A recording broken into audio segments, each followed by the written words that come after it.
Hi everyone and welcome to Miss V English. Today we are going to be talking about asking for directions. This is something that you will come across in your travels all the time, I think. And so today's lesson will really help you with asking for directions, and maybe you might even be asked where something is. So today you'll be learning about that vocabulary as well. I remember that when I was living in Italy, a local came up to me and asked me for directions to a place, and I was stoked. I was really happy because I felt like the locals thought that I was one of them. So this was a really big moment for me, and I was really happy. But there was just one problem. I couldn't explain how to get to this place, and it was really annoying because I knew where this place was. It was Castel Sant'Angelo. It was very close by, but I didn't have the knowledge or the vocabulary to explain to these people where it was. And that bothered me. So, to say you all from the same embarrassment, this lesson will help you with giving directions, but also, more importantly, asking for directions. So, keep watching if that relates to you. Okay, so let's start with key phrases to use. If you have a notepad in front of you or a pen, it's really important to write these down. I find that when I write things down, I remember it better. So have a go at doing that. So, key phrases to use, these are the most popular. The first one, excuse me, can you help me? So, that is the first thing that you would say to someone on the street, a person who you don't know. Obviously, you would say, excuse me, can you help me? Normally, as well in English, if we are disrupting someone and we don't know that person, we're interrupting their day to ask them a question, we always say, sorry, okay? We're very apologetic.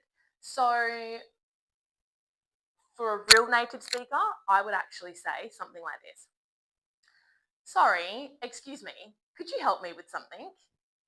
Notice that you can say could or can. It means the same thing. So have a go yourself. Repeat after me. Sorry, excuse me, can you help me?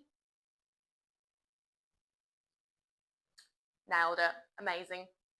All right. Another key phrase you can use is how do I get to insert place here? So you can say, how do I get to the zoo, for example? Okay, very basic. So, excuse me, can you help me? How do I get to the zoo? Very simple. Then you can also ask, is the zoo nearby?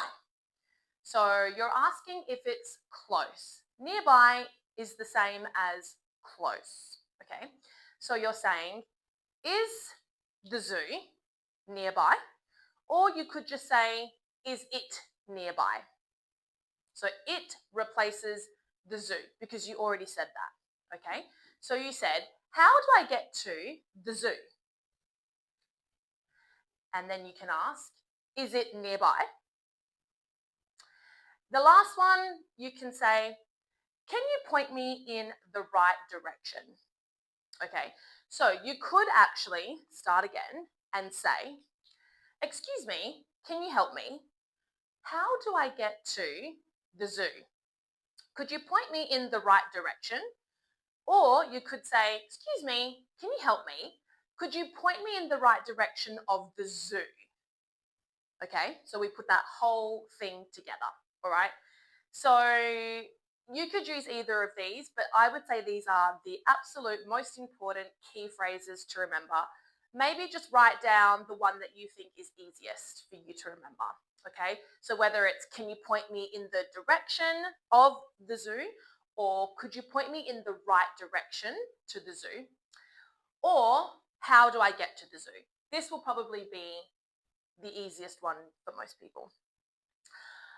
Right, what to ask next? So you've already just asked, how do I get to this place? How do I get to the zoo?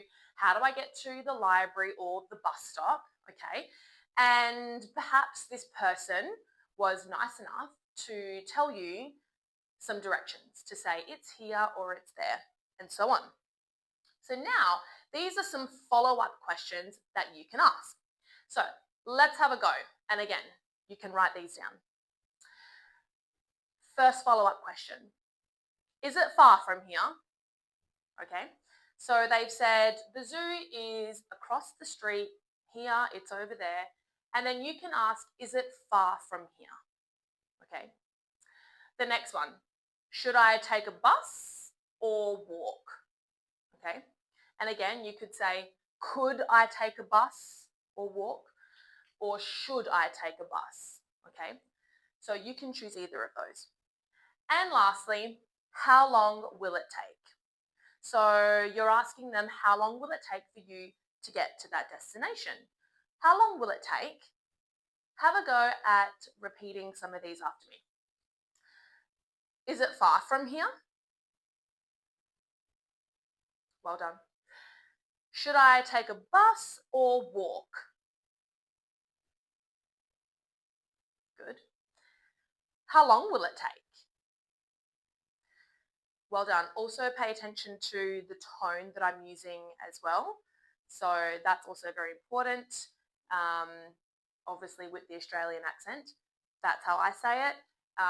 But tone is very important as well. Also with asking directions to someone who you don't know, it's important to always sound polite, okay? And nice. So your tone will show that, if that makes sense. Okay, some basic vocabulary. Okay, so these are just some words that might really, really help you if you're asking for directions or even if you're giving directions. Okay, so left, right. Hopefully you all know your left and right. Okay, straight ahead. Okay, so straight down or straight ahead. So that's meaning more in front of you. Okay, so left, right, straight ahead. Just go straight ahead. This one is super important, and I wish that I knew this when I moved to Rome because I always wanted to say it, but didn't know how. So, cross the street, okay, or cross the road. So that means if I'm standing here and then there's a road or a street, the destination is on the other side of that. So I'm trying to explain to cross the road, okay, or to cross the street. It means to go to the other side. Hopefully that makes sense. Turn the corner, another classic. So turn the corner.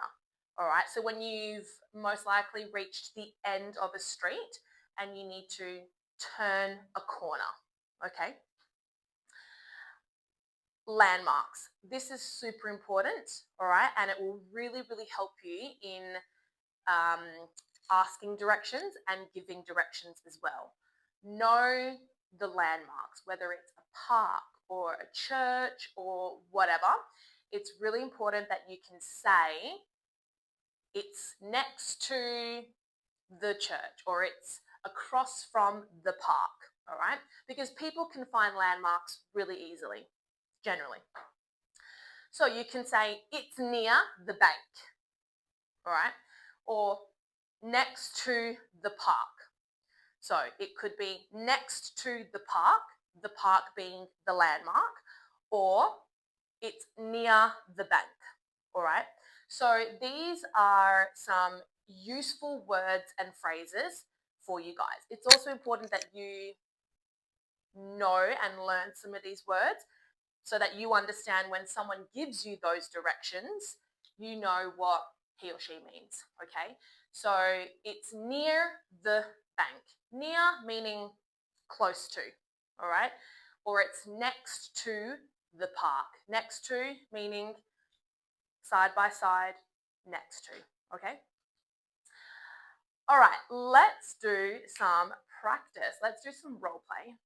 So right now, or when you're ready, if you want, I would like you to partner up, okay, or just grab someone who's willing to do this with you. And I want one person to ask for directions to a cafe. So one person asks for directions to a cafe, and the other person has to give instructions using the key phrases that we've talked about. So using words like go left, turn right, it's around the corner, okay, cross the street, and try and use these phrases as well. So pretend that you've never met that person before and you're about to ask him or her for directions. So just pretend, role play, practice, okay? So one person is the random and the other person is the person asking for directions. So don't forget, you're interrupting someone's day. So you might want to say, sorry, excuse me, can you help me? Sorry, excuse me, can you help me? See, very polite, very polite. How do I get to, and then the cafe, all right, because that's the example that we're using. Is it nearby?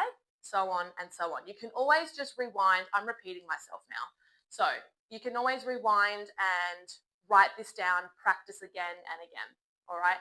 Then when you've done this, of course, you can swap roles and have a go at playing the other person, okay? So switch it up. So now one person is the random and the other person is the one asking for directions. Well, everyone, that brings us to the end of my lesson. I hope you all learned something. Remember, it's really important to write everything down and just practice. Practice saying it out loud, not in your head, but out loud. That's something that really helped me when I was learning another language as well. Don't worry about how silly you sound. What's more important is that you're practicing.